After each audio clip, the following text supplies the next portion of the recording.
دا یو ورو سوال کړی دی وایي زه د دوایانو په سټور کې کار کوم نو کله ناکله په ما پسې کسان راشي چې هغوی انشورنس کړی نو دوی زما نه دومره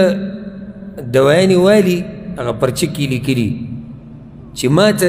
یقیني پته دی چې دا دوایانې د حاجت نه زیاتې دي او دی بیا د دوایانې بهر خرڅوي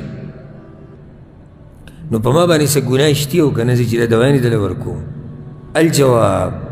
مریض له څومره دوایي پکار ده څومره نه ده پکار دې کې به چا ته واپس کېږي ډاکټر ته که سټور والا ته ډاکټر ته اول خو دا خبره یاده کړي چې ډاکټر دوایي ولیکله چې دله دا ورکه دله دا ورکه دله دا ورکه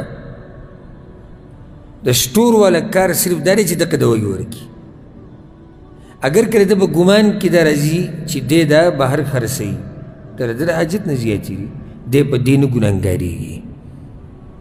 ځکه چې هلته د ذمهواري دا دی چې ډاکټر څه لیکلي هغه به ورکوي او ډاکټر دغه لیکلي دي ډاکټر دغه لیکلي دي که چېرته ډاکټر زیاتې کړی که چېرته ډاکټر زیاتې کړی او ده ته یې لیکي په قص او ده ورته ویلي چې ما ته یې ولیکه زه بیا خرڅوم او زه غریب یم او زه تجارت کوم نو بیا د دواړه په ګناه کې شریک دي خو سټور والا ته ګناه نشتی دا خبر ټولو ته کوم ټول یاد کړي ډاکټران دي او که عوام دي وایي دا چې انشورنس دی ما وایي پیسې ورکړي دي انشورنس سره هم دوکه کول ګورې ناروا دي د انشورنس د کمپنۍ سره دوکه کول حرام دي دا بعض وایي زما کارډ والا لاړ شه اورېدلي هم دي که نه هم دي اورېدلي ولې دا جایز دي زما کارډ والا لاړ شه جایز دي حرام دي من غشنا فلیس منا پیغمبر صلی الله علیه وسلم چې څوک موږ له دوکه راکړي دی به موږ کې نه دی ها سټور والا په دې ځای کې ګناهګارېدی شي چې دی ورته مثال کې ډاکټر ورته دوایانې لیکلي دي او دی ورته ووایي دا بیمار چې دا دوایانې ټولې مه راکوه د دې دوایانو په ځای ماله بل څه راکړه او بیا زه ځان له خرڅ کړم او زه به ترې فایده والم او دا دی ګناهګار دی ځکه چې د ذمهواري دا نه ده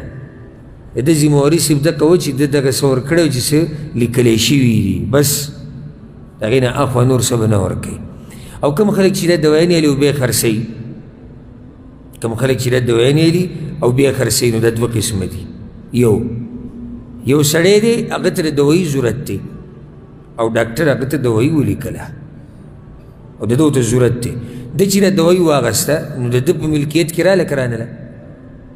د ده شوه که نه شوه شوه اوس که د دې نه بعد دی دا بل چا له ورکوي نو دا خو د ده ملکیت دی ورکوي دي که نه خو دا پکې شرط دی چې د دې د لاسه به زیاته دوایي نه رالي دا مقصد ده څومره چې د ضرورت دی خو بل له یې ورکړه ورکوي د هېڅ خبره نه او که چېرته په دروغ ویلي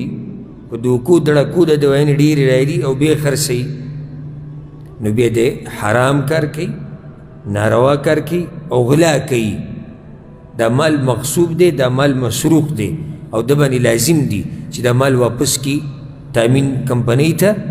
او که ورسره نه وي بیا د هغې قیمت ترې واپس کی